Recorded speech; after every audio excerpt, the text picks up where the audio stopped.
Chers amis, en ce début de carême sur les fins dernières, on est bien obligé de parler de la mort. Première étape du grand voyage qui nous attend. Aussi certainement qu'un petit bébé dans le ventre de sa mère est fait pour naître, pour passer ce passage étroit de la naissance, eh bien nous aurons à effectuer aussi ce passage à la sortie de ce monde et naître à quelque chose de nouveau. C'est une certitude, c'est la certitude. Steve Jobs, qui n'est pas père de l'Église, mais qui était le fondateur d'Apple, disait à l'approche de sa propre mort, « Quelle que soit l'étape de la vie à laquelle nous en sommes actuellement, avec le temps, nous serons confrontés au jour où le rideau se ferme. » Rien n'est plus sûr en ce monde. Cet événement va arriver tôt ou tard, et il est absolument central pour nous. Saint Alphonse de Liguori enchaînait en disant que la sentence de mort était portée contre tout homme. Vous êtes homme, vous devez donc mourir. Cette mort, ma mort, ta mort, elle est absolument certaine. Il y a une incertitude quant à sa date, mais il y a une assurance qu'elle va arriver. Les pompes funèbres auront toujours des clients, qu'on soit croyant ou pas, c'est un fait. Dans les années 80, un auteur colombien recevait le prix Nobel pour son roman « Chronique d'une mort annoncée ». C'est le titre de notre vie. Les philosophes grecs et latins, épicuriens ou stoïciens, rappelaient déjà la fragilité de la condition humaine pour encourager à l'ascèse. Et l'Empire romain le redisait aussi à ses généraux pour les prémunir contre l'illusion de l'immortalité. La sagesse de la Bible met aussi l'accent sur notre condition mortelle, à commencer par le livre de la Genèse avec cette citation bien connue « Tu es poussière et tu retourneras à la poussière ». Coëlette, l'auteur du livre de l'Ecclésiaste, nous le rappelle « Vanité des vanités, tout est vanité ». Et le pauvre Job énonce cette vérité pleine de bon sens. « Nu je suis sorti du ventre de ma mère, nu j'y retournerai ». Il y a donc cette donnée fondamentale. Notre vie ici-bas va finir.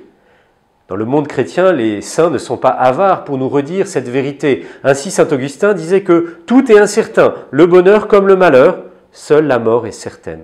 Saint Bruno, sainte Catherine de Sienne, saint Jérôme, sainte Marie-Madeleine avaient toujours un crâne à côté d'eux pour se rappeler la proximité de la mort, pour la méditer. Alors pourquoi nous redire cela? Est-ce pour nous maintenir dans un état d'esprit macabre? Les chrétiens seraient-ils tournés vers le morbide? Ou bien pour provoquer la peur du fidèle, le maintenir dans la terreur pour qu'il donne plus à la quête? Bien sûr que non. Mettre la mort à sa place, à sa juste place, va nous permettre de mieux vivre ici-bas. Et il s'agit pour nous de retrouver un sens à notre vie et de réussir notre mort, comme l'a écrit le philosophe Fabrice Adjadj.